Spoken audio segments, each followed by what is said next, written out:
2022 ಅಲ್ಲಿ chat GPT ಬಂದಾಗಿಂದ ಎಲ್ಲಾರ್ಗು ಅವರ ಜಾಬ್ಸ್ ಮೇಲೆ ಸ್ವಲ್ಪ ಹೆದರಿಕೆ ಬಂದ್ಬಿಟ್ಟಿದೆ. ಸೊ ಟೆಕ್ ಜಾಬ್ಸ್ ಏನಿದೆ, is it at risk? AI is growing rapidly every day. So ನೀವೇನಾದರೂ ಕ್ಲೌಡ್ ಅಂಡ್ ಡೆವಾಪ್ಸ್ ಅಲ್ಲಿ ವರ್ಕ್ ಮಾಡ್ತಿದ್ದೀರಾ ಆರ್ ಎನಿ ಟೆಕ್ ಜಾಬ್ ಅಲ್ಲಿ ವರ್ಕ್ ಮಾಡ್ತಿದ್ದೀರಾ ಅಂತಂದ್ರೆ ನಿಮಗೆ ಜಾಬ್ ಹೋಗತ್ತಾ ಅಂತ ಭಯ ಇದೆಯಾ? Then you have to watch this video. Hi everyone, Namaskara. If you are someone who's pursuing cloud or DevOps or any tech job, ನಿಮಗೆ ಯಾವ ಜಾಬ್ ರೋಲ್ ಸೇಫ್ ಅಂತ ಅನ್ಸುತ್ತೆ, ಯಾವ ಜಾಬ್ ರೋಲ್ ಅಲ್ಲಿ ನೀವಿದ್ರೆ ಇನ್ನ ನೆಕ್ಸ್ಟ್ 10 to 20 years ನೀವು survive ಆಗ್ಬೋದು ಅಂತ ಅನ್ಸುತ್ತೆ ಅಂತ ನಿಮ್ಗೆ ಗೊತ್ತಾಗಬೇಕು ಅಂತಂದ್ರೆ this is the place for you. ಇವತ್ತಿನ ವಿಡಿಯೋ ಅಲ್ಲಿ you will learn is DevOps and cloud safer because of growing AI. ಈ ಒಂದು ಕ್ವಶನ್ ಗೆ ಆನ್ಸರ್ ಮಾಡೋದಕ್ಕೂ ಮುಂಚೆ let's understand what are they actually doing. ಇವಾಗ ಡೆವಾಪ್ಸ್ ಅಂಡ್ ಕ್ಲೌಡ್ ಅಂತ ಕೇಳಿದ ತಕ್ಷಣ ಏನೇನ್ ನೆನ್ಪು ಬರುತ್ತೆ? Firstly, they design something, they optimize it, and then they manage all the servers, they automate the pipelines. So ee tara ಒಂದು ಕೆಲಸ ಏನಿದೆ this AI bot can do. Cloud ಮತ್ತೆ DevOps ಇದೆರಡು ರಿಸ್ಕ್ ಅಲ್ಲಿ ಇದೆಯಾ ಇಲ್ವಾ ಅಂತ ನಾವು ನೋಡೋದಕ್ಕೂ ಮುಂಚೆ we should understand what are these jobs. So ಇಲ್ಲಿ ಒಂದು DevOps ಜಾಬ್ ಅಥವಾ ಕ್ಲೌಡ್ ಜಾಬ್ ಅಂತ ನೋಡಿದಾಗ what are they actually doing? First thing is ಅವರು ಡಿಸೈನ್ ಮಾಡ್ತಿದ್ದಾರೆ, ಮತ್ತೆ ಪೈಪ್ಲೈನ್ಸ್ ನ ಆಟೋಮೇಟ್ ಮಾಡ್ತಿದ್ದಾರೆ, they are scaling something, they are managing, they are optimizing it. So ಇದಿಷ್ಟನ್ನು AI ಕೂಡ ಮಾಡಬಹುದು. But there are few things. ಇವಾಗ ಕಾಂಪ್ಲೆಕ್ಸ್ ಪ್ರಾಬ್ಲಮ್ ಸಾಲ್ವಿಂಗ್ ಇರ್ಬೋದು ಅಥವಾ ಸ್ಟ್ರಾಟಜೈಸ್ ಮಾಡೋದಿರ್ಬೋದು. ಇವತ್ತಂತೂ there are new challenges coming every day because of AI's growth. So ಈ AI ನ ಬೀಟ್ ಮಾಡೋದಕ್ಕೆ ಅಂತ there is new thing coming up every day. So ಈ ತರ ಒಂದು ಸಿಚುಯೇಷನ್ ಅಲ್ಲಿ there should be some human intelligence. So ಈ human intelligence ಬೇಕಾಗ್ತಿರೋ ಒಂದು ಜಾಬ್ ಯಾವುದು ಅಂತಂದ್ರೆ ಈ ಡೆವಾಪ್ಸ್ ಮತ್ತೆ ಕ್ಲೌಡ್. ಸೊ ಈ ಒಂದು ಜಾಬ್ ರೋಲ್ಸ್ ಅಲ್ಲಿ you need someone who is going to work constantly. AI ನ ಎಲ್ಲ ಆಟೋಮೇಟ್ ಮಾಡೋದಕ್ಕೆ ಆಗೋದಿಲ್ಲ. ಈ ಆಟೋಮೇಟ್ ಮಾಡೋದಕ್ಕೆ there should be someone who can do it. So that is why it is partially safe ಅಂತ ಹೇಳ್ಬೋದು.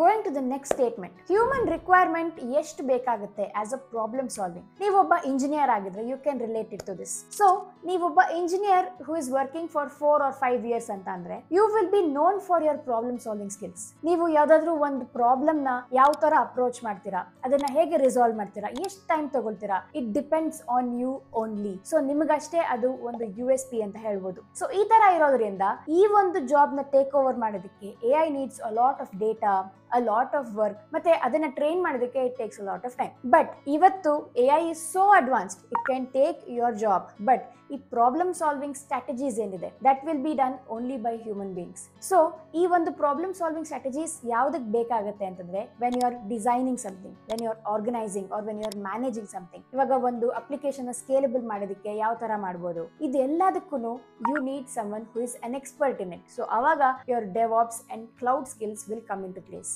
Also, when you are stuck in a problem, trouble shoot ಮಾಡಬೇಕಾಗುತ್ತೆ, ಆ ಪ್ರಾಬ್ಲಮ್ ನ ಡಿಬಗ್ ಮಾಡಬೇಕಾಗುತ್ತೆ. ಅದ್ ಎಲ್ಲದಕ್ಕೂ you should have the right skills. ಆ right skills ನಿಮ್ಗಿಲ್ಲ ಅಂತಂದ್ರೆ ನಿಮ್ಗೆ AI ಗೆ ಎಷ್ಟು ನೀವು ಟ್ರೈನ್ ಮಾಡಿದ್ರು, ಎಷ್ಟು ಒಳ್ಳೆ ಟ್ರೈನ್ಡ್ AI ಇದ್ರೂ it cannot solve your issue. So ನೀವೇನಾದ್ರೂ someone who is very good in problem solving, then my friend your job is safe. ಮತ್ತೆ AI ಯೂಸ್ ಮಾಡ್ಕೊಂಡು ನಾವ್ ಏನ್ ಮಾಡ್ಬೋದು ಈ ಜಾಬ್ಗೆ ಅಂತಂದ್ರೆ you can do testing, you can do automation, you can streamline the CI/CD pipelines, or you can also use it for many other things to make sure ನಿಮ್ಮ ಒಂದು ಜಾಬ್ ರೋಲ್ ಯಾವ್ದು ರಿಪಿಟೇಟಿವ್ ಆಗಿ ಕೆಲಸ ಮಾಡ್ತಿದ್ದೀರಾ ಅದಷ್ಟು ನೀವು reduce ಮಾಡ್ಕೊಳ್ಬಹುದು. So ಈ ತರ ಒಂದು ಜಾಬ್ ರೋಲ್ ಅಲ್ಲಿ ಇದ್ರೆ if you are in cloud or devops ಅಂತಂದ್ರೆ there are so many things you have to streamline ಅಥವಾ ಆಟೋಮೇಟ್ ಮಾಡ್ಬೇಕಾಗುತ್ತೆ. ಅದಷ್ಟು ಕೆಲಸಕ್ಕೆ you can use AI and make sure ಒಂದು 10 ದಿನದಲ್ಲಿ ನಿಮ್ ಕೆಲಸ ಆಗೋದನ್ನ 3 or 4 days ಅಲ್ಲಿ ಮುಗಿಸೋ ಹಾಗೆ ಮಾಡ್ಕೊಳ್ಬಹುದು. So this is the importance of AI in cloud and devops. So ಹಾಗಿದ್ರೆ AI ಏನು ರೀಪ್ಲೇಸ್ ಮಾಡ್ತಿಲ್ವಾ? This can be your next question. ಅದಕ್ಕೆ ಆನ್ಸರ್ ಹೇಳಬೇಕು ಅಂತಂದ್ರೆ ಎಸ್, ಪಾರ್ಷಿಯಲಿ ರೀಪ್ಲೇಸ್ಮೆಂಟ್ ಆಗ್ತಾ ಇದೆ but not fully. AI can not take over. ಯಾಕೆ ಅಂತಂದ್ರೆ AI is also empowering them. ನಮ್ದು ಏನೇನ್ ರಿಪಿಟೇಟಿವ್ ಟಾಸ್ಕ್ಸ್ ಇತ್ತು, ನಾವ್ ಏನೇನು ಯಾವಾಗ್ಲೂ ಮಾಡ್ಲೇಬೇಕಾಗ್ತಿತ್ತು, ಅದನ್ನ ನಾವು ಆಟೋಮೇಟ್ ಮಾಡ್ತಾ ಇದೀವಿ ಯೂಸಿಂಗ್ AI.